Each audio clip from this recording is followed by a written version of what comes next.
हमारी नई पीढ़ी को भारतीय लोकतंत्र का गला घोंटने वाले इस घटनाक्रम को परिचय कराना होगा।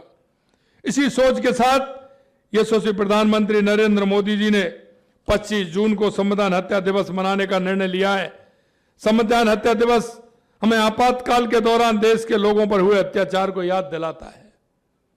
और मैं प्रेस के लोगों से भी कहना चाहता हूं कि आज के समय में शायद आप उसका अनुभव नहीं करते होंगे, लेकिन हमारे उन लोगों ने, प्रेस के लोगों ने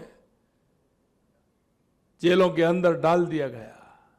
उनका क्या कसूर था, उनकी कितनी हालतें खराब हुई, आप सभी एक बार उनके बारे में भी आपको सोचना होगा। आपातकाल के दौरान न केवल लोगों को संविधान द्वारा दिए गए मौलिक अधिकारों से वंचित किया गया, बल्कि देश जेल खाना बन गया था। क्योंकि जितनी जेल थी उन सभी को पूरी तरह से जनता, उसमें जो ऐसे राष्ट्रवादी लोग थे उन सभी को अंदर डाल दिया गया था। विपक्ष के लोग सभी अंदर थे, चाहे जयप्रकाश नारायण हो, मोरारजी देसाई हो, अटल बिहारी वाजपेयी जी, लाल कृष्ण आडवाणी जी, मुरली मनोहर जोशी जी, राजनाथ सिंह जी, ऐसे सभी नेता जो थे। राजस्थान के अंदर भैरव सिंह जी शेखावत, जगदीश प्रसाद जी माथुर, सतीश चंद्र जी अग्रवाल, हमारे बहुत ऐसे सारे नेता, जोधपुर के हमारे राजेंद्र गहलोत जी, बम जी, बहुत सारे लोग जो थे उनको जेलों में डाल दिया। आप सभी जानते हैं, अगर जिले की कहानी देखोगे तो हर जिले में लगभग 500, 700, हजार लोग हमारे राजस्थान के लोग जेलों में थे। मित्रों, सेंसर लगा दिया गया था। और एक बात और आपने देखी होगी, लगभग 26,000 सरकारी और सार्वजनिक क्षेत्र के कर्मचारियों को पहले ही 51 साल हो गए, उनको पहले से ही सेवानिवृत्त कर दिया गया था। उनको भी हटा दिया गया था। जो राष्ट्रवादी लोग जिन्होंने सरकारी महकमे में रहते हुए अगर उनका विरोध किया तो उनको भी उन्होंने हटा दिया। आज 51 साल हो गए हैं। आज क्योंकि आपातकाल जब लगा था 1975 में, आज उसको 51 साल हुए हैं।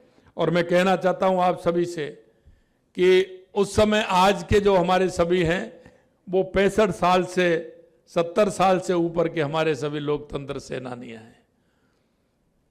और आप सभी जानते हैं कि इनके जीवन में आज उस समय की जो कड़वाहट है ये जिंदगी भर नहीं निकल सकती। और मैं कहना चाहता हूं कि कई लोगों ने भूमिगत रह करके काम किया।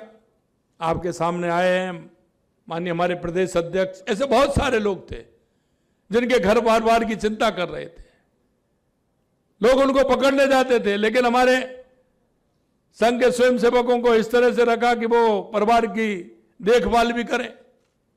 और मैं धन्यवाद देना चाहता हूं हमारे राष्ट्रीय स्वयंसेवक संघ के सभी स्वयंसेवकों से, हमारे उस समय के हमारे उन सभी कार्यकर्ताओं को जिन्होंने परिवारों का भी ध्यान रखा।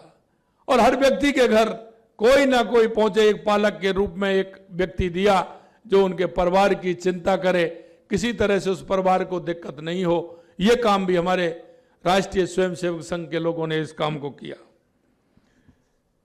कई लोग तो संत बनकर कभी गांव में अगरबत्ती की पैकेट ले जाते थे, साइकिल पर वहां जाते थे, कभी चद्दरें लेकर के जाते थे बेचने के बहाने, उस तरह से काम किया। कई रूप में उन्होंने काम किया। आप देख सकते हैं आज अगर हम बात करें कि किसी के घर जाएं अगरबत्ती बेच के या किसी और सामान को लेकर के जाएं या चद्दर बेचने जाएं या महिलाओं का सामान लेकर के बेचने जाएं, पेटी बना करके उसको लेकर के जाते थे, वहां जाते थे, सामान बेचते थे, फिर उन परिवारों से मिल करके आते थे, उनकी कुशलता लेकर के आते थे। किस तरह के कष्ट उस समय अपने ही देश में। आपको क्या लगता है कि ये काम जब उन्होंने किया तो क्या ऐसे ही किया?